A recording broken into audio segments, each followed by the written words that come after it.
ചർച്ച അപ്ഡേറ്റ്സിലേക്ക് സ്വാഗതം. ഇന്ത്യയിൽ ക്രൈസ്തവർക്ക് നേരെയുള്ള ആക്രമണങ്ങൾ പ്രധാനമന്ത്രി നരേന്ദ്രമോദിയോട് തടയണമെന്ന് അഭ്യർത്ഥിച്ച് ക്രൈസ്തവ നേതാക്കൾ. ഡിസംബറിൽ മാത്രം ഇന്ത്യയിൽ ക്രൈസ്തവർക്ക് നേരെ 14 ആക്രമണങ്ങൾ നടന്നതായി റിപ്പോർട്ട് ചെയ്തിട്ടുണ്ട്. ഇതിനെതിരെ ഉടനടി നിർണായകമായ നടപടികൾ സ്വീകരിക്കണമെന്ന വിവിധ ക്രൈസ്തവ നേതാക്കൾ പ്രധാനമന്ത്രിയോടും പ്രസിഡന്റിനോടും ആവശ്യപ്പെട്ടു. ഭീഷണികളും അറസ്റ്റുകളും മുതൽ നേരിട്ടുള്ള ആക്രമണങ്ങളും വരെ അതിൽ ഉൾപ്പെടുന്നു. വർദ്ധിച്ചുവരുന്ന അസഹിഷ്ണുതയുടെയും ശത്രുതയുടെയും ഭയാനകമായ പ്രവണതയാണ് ഇവയൊക്കെ വെളിപ്പെടുത്തുന്നതെന്ന് നിരവധി പേർ ഒപ്പിട്ട അപ്പീലിൽ പറയുന്നു. ദനഹ തിരുനാൾ ദിനമായ ജനുവരി 6-ാം തീയതി പോളണ്ടിലെ വിവിധ സ്ഥലങ്ങളിൽ നടന്ന വിപുലമായ ആഘോഷങ്ങളിൽ ലക്ഷങ്ങളുടെ പങ്കാളിത്തം. പ്രസിദ്ധമായ 3 രാജാക്കന്മാരുടെ പ്രദക്ഷിണം തലസ്ഥാന നഗരിയായ വാർസോ ഉൾപ്പെടെ ചെറുതും വലുതുമായ 905 നഗരങ്ങളിലാണ് നടന്നത്.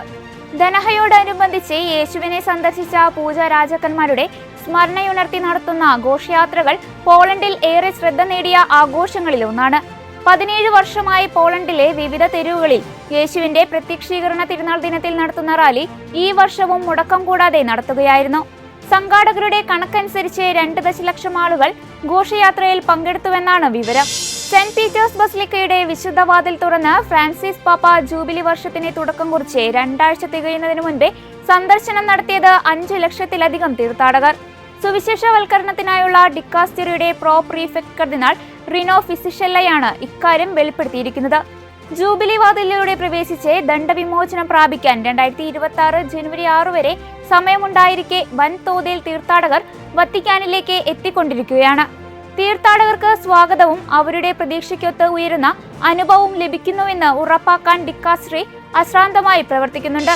ഇറാഖിൽ ക്രൈസ്തവ ഐക്യം വർദ്ധിക്കുന്നു. വൈവിധ്യമാർന്ന ആരാധനാക്രമങ്ങളിലൂടെയും പാരമ്പര്യങ്ങളിലൂടെയും ക്രിസ്ത്യൻ ജനത പൊതുമൂല്യങ്ങൾക്കും പൊതുവിശ്വാസത്തിനും ഇവിടെ പ്രാധാന്യം നൽകുന്നു. എല്ലാ വർഷവും നടത്തിവരുന്ന ഈ മതസൗഹാർദ്ദ സമ്മേളനത്തിൽ വിവിധ സഭകളിലെ നേതാക്കന്മാരും രാഷ്ട്രീയ നേതാക്കളും പങ്കെടുക്കുന്നു. ഈ അവസരങ്ങൾ കാരുണ്യത്തിന്റെയും സഹോദര്യത്തിന്റെയും ചൈതന്യത്തെ പ്രതിഫലിപ്പിക്കുക മാത്രമല്ല, വിവിധ വിഭാഗങ്ങളിൽ നിന്നുള്ള ആളുകൾക്ക് ഈ സഹോദര്യ കൂട്ടായ്മയിൽ പങ്കുചേരാനുള്ള പ്രചോദനവും ലഭിക്കുന്നു. ഏറെ ഭീഷണികൾ നിലനിൽക്കുമ്പോഴും ദനഹ തിരുനാൾ ദിനത്തിൽ ചൈനയിൽ നിന്നുള്ള 5 യുവജനങ്ങൾ ഇറ്റലിയിലെ ബൊളോഞ്ഞയിൽ ക്രൈസ്തവ വിശ്വാസം സ്വീകരിച്ചു. ക്രൈസ്തവർക്ക് ജീവിക്കാൻ ഏറെ ബുദ്ധിമുട്ടുള്ള രാജ്യമാണ് ചൈന. ചൈനയിൽ നിന്നുള്ള യൂണിവേഴ്സിറ്റി വിദ്യാർത്ഥികൾ ബൊളോഞ്ഞ കത്തീഡ്രലിൽ ആർച്ച് ബിഷപ്പ് കർദിനാൾ മത്തിയോ സുപ്പിയുടെ അധ്യക്ഷതയിൽ നടന്ന ചടങ്ങിൽ വെച്ചാണ് മാമോദിസ സ്വീകരിച്ചത്. ബൊളോയിലെ കത്തോലിക്കർ മാത്രമല്ല, ഇറ്റാലിയൻ നഗരത്തിലുണ്ടായിരുന്ന അന്താരാഷ്ട്ര കത്തോലിക്ക സമൂഹങ്ങളും ചടങ്ങിൽ പങ്കെടുത്തു. ഇതോടെ ചർച്ച അപ്ഡേറ്റ്സ് പൂർണ്ണമാകുന്നു. നന്ദി.